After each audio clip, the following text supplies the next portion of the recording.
Queridos alunos, aqui é a professora Érica, professora de artes, e hoje a gente vai conhecer um pouquinho mais sobre a técnica de sombra e luz, essa técnica que é muito utilizada na arte barroca e também a gente viu na arte renascentista. Então, a gente estudou essas duas escolas artísticas e agora a gente vai ver a questão da técnica de sombra e luz. Então, primeiramente, antes da gente conhecer quais são essas técnicas, vamos saber o que é sombra e luz. Então, gente, a sombra e a luz são os mais básicos elementos que a gente usa para dar volume em um desenho.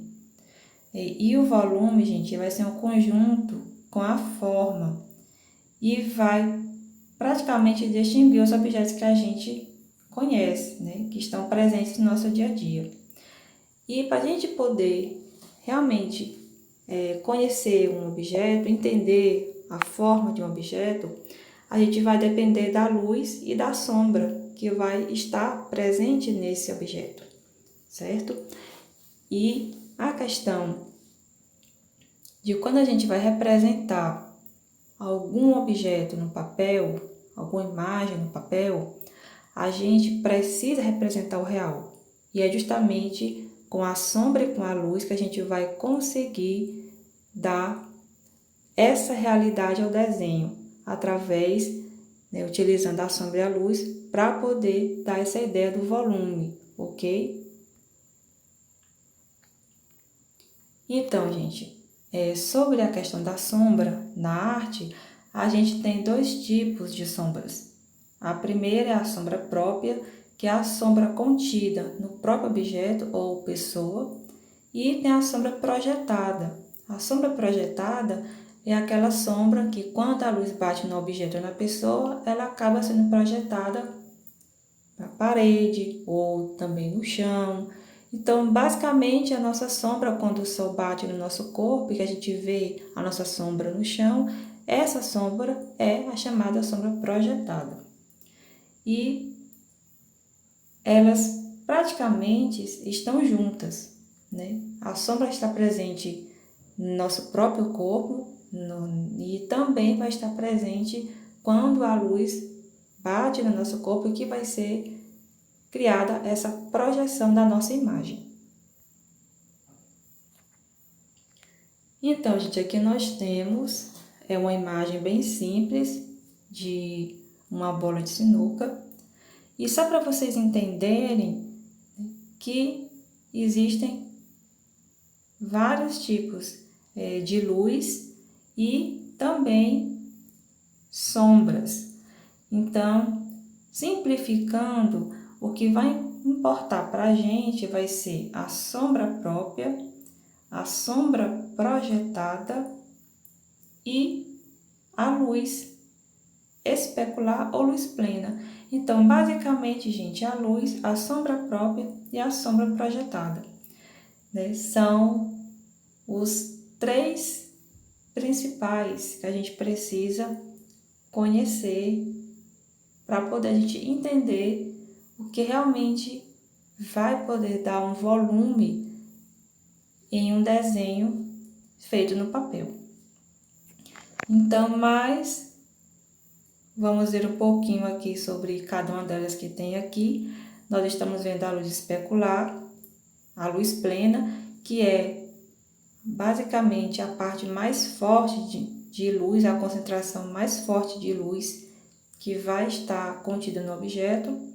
A meia sombra, a gente vai ter basicamente essa parte degradê, ou seja, que vai começar a iniciar a sombra.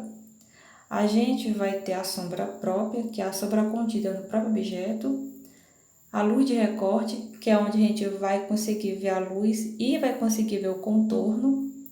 A sombra de oclusão, gente, vai ser a sombra no final do objeto em contato com a superfície. E a sombra projetada é a sombra que vai estar praticamente na superfície.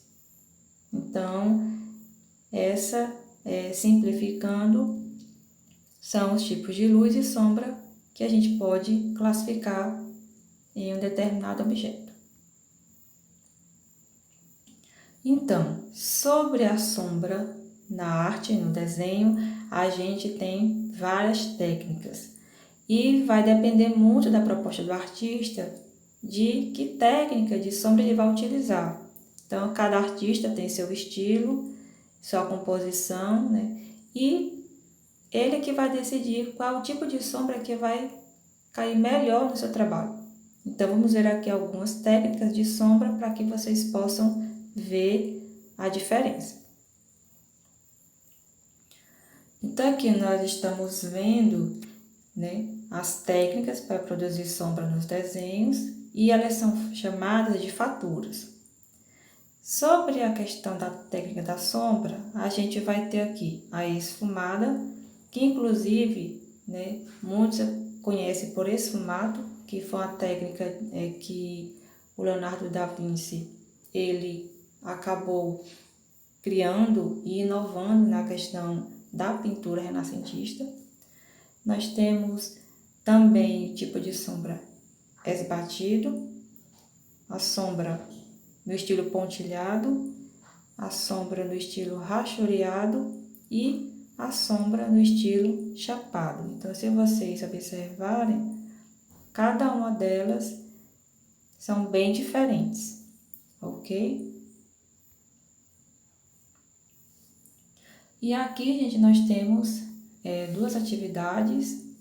Primeiramente, nós estamos vendo essa imagem. Vocês vão colocar as respostas no caderno em A, B e C e responder se na primeira linha que tipo de sombra vai ser colocada nessa fotografia, que tipo de sombra, né, vai ser classificada, se é sombra projetada, sombra própria, sombra de oclusão e dependendo do que você leu, do material que você entendeu, você vai responder no seu caderno que tipo de sombra é que está presente nessa moça aí na fotografia. E o segundo, gente, vocês vão fazer um desenho simples, e vocês vão escolher uma técnica de sombra e colocar nesse desenho.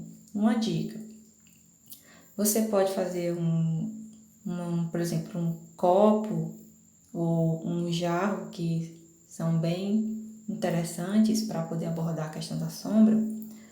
E eu aconselho vocês escolherem a pontilhada ou a rachoreada.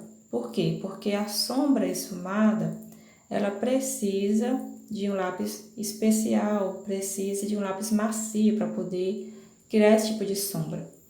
Então, como esses lápis, eles não são tão fáceis de achar na papelaria, até porque são lápis que não são escolares, né, e vocês no momento não precisam deles, então eu aconselho vocês a fazerem o estilo rachoreado ou pontilhado, que pode ser feito com o lápis normal de vocês, ok? Então essa foi a nossa videoaula, espero que vocês tenham entendido e até a próxima.